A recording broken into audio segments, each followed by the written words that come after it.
Hi Bethel family, thanks for checking out this week's video. Before we get to the reading for this upcoming Sunday, I want to share an announcement on behalf of the whole Leadership Council.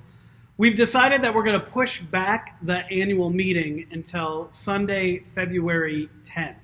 So rather than meeting this week after service, we'll gather that Sunday after worship.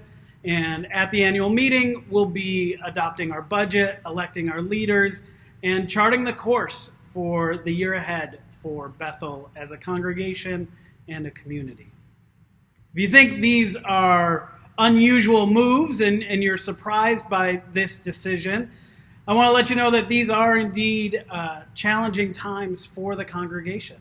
We've got some serious discernment and deliberation that as leaders we need to enter into, specifically around our sustainability question. And we just feel like we are not ready yet to gather in a meeting. We need a little more time.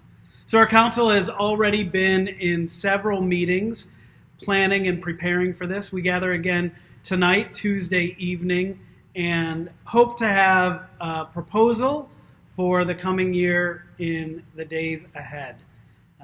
What we really call on the entire Bethel community to do at this time is to pray for your leaders.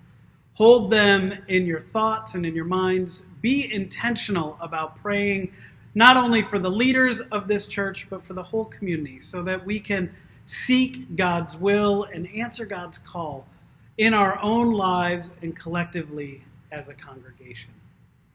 It's in that same spirit that we look to the gospel reading for this coming Sunday. It's out of the Gospel of St. Matthew, the 13th chapter.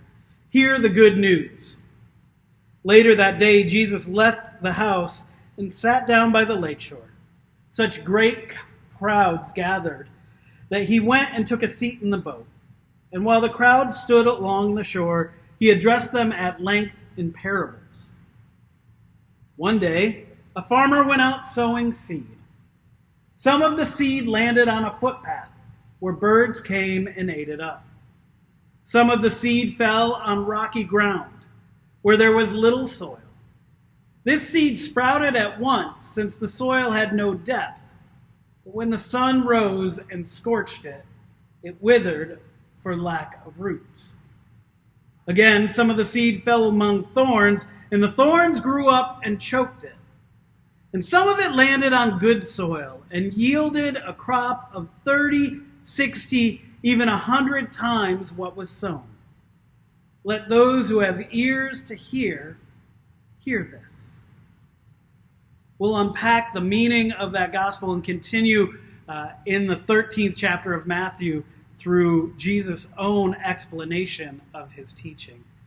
But in our own preparation for Sunday, I invite you to ask yourself about where you have been sown and what your life is like, whether you feel like you are in rich soil or among thorns, if you have landed on a footpath, or if you are ready to grow deep roots. We'll enter into that good news gospel lesson on Sunday, and we pray that you have a great week. Peace.